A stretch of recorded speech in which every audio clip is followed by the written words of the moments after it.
एक बार सीता जी अपनी सहेलियों के साथ जनक जी के महल के बगीचे में मनोरंजन के लिए गई। वहां पर एक वृक्ष पर उन्होंने तोते के एक जोड़े को देखा। दोनों आपस में बातें कर रहे थे। एक ने कहा कि अयोध्या में एक सुंदर और प्रतापी कुमार हैं जिनका नाम श्री राम है, उनसे सीता जी का विवाह होगा। श्री राम 11,000 वर्षों तक इस धरती पर राज्य करेंगे।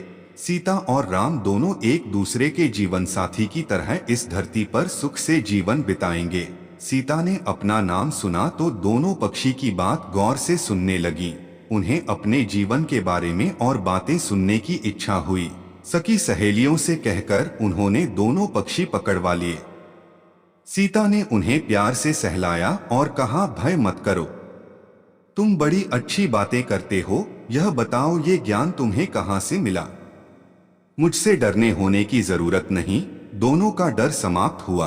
वे समझ गए कि यह स्वयं सीता हैं। दोनों ने बताया कि वाल्मीकि नाम के एक महर्षि हैं। वे उनके आश्रम में ही रहते हैं। वाल्मीकि रोज श्री राम और सीता के जीवन की चर्चा करते हैं। उन्होंने वहीं यह सब सुना जो अब सब कंठस्थ हो गया है। सीता ने और पूछा तो तोते ने कहा, दशरथ पुत्र श्री राम शिव का धनुष भंग करेंगे और सीता उन्हें पति के रूप में स्वीकार करेंगी। तीनों लोकों में यह अद्भुत जोड़ी बनेगी। सीता पूछती जाती और तोता उसका उत्तर देते जाते। दोनों थक गए। उन्होंने सीता से कहा, यह कथा बहुत विस्तृत है, कई माह लगेंगे सुनाने में। दोनों उड़ने को तैयार हुए।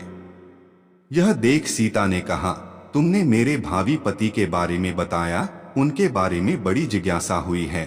जब तक श्री राम आकर मेरा वरण नहीं करते, मेरे महल में तुम आराम से रहकर सुख भोगो।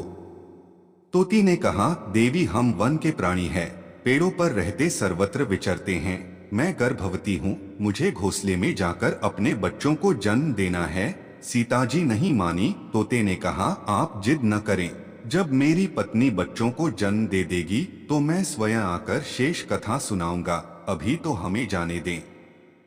सीता ने कहा, ऐसा है तो तुम चले जाओ, लेकिन तुम्हारी पत्नी यहीं रहेगी, मैं इसे कष्ट न होने दूंगी। तोते को पत्नी से बड़ा प्रेम था, वह अकेला जाने को तैयार न था। जब तोते को लगा कि वह सीता के चंगुल से मुक्त नहीं हो सकता तो विलाप करने लगा। मुनियों ने सत्य कहा है, मौन रहना चाहिए। यदि हम कथा न कहते तो मुक्त होते। तोती अपने पति से विछोह सहन नहीं कर पा रही थी। उसने सीता को कहा, आप मुझे पति से अलग न करें, मैं आपको शाप दे दूंगी। सीता हंसने लगी। उन्होंने कहा, शाप देना है तो दे दो, राजकुमारी को पक्षी के शाप से क्या बिगड़ेगा। तोती ने शाप दिया, एक गर्भवती को जिस तरह तुम उसके पति से दूर कर रही हो, उसी तरह तुम जब गर्भवती रहोगी तो तुम्हें पति का बिछोह सहना पड़ेगा। शाप देकर तोती ने प्राण त्याग दिए।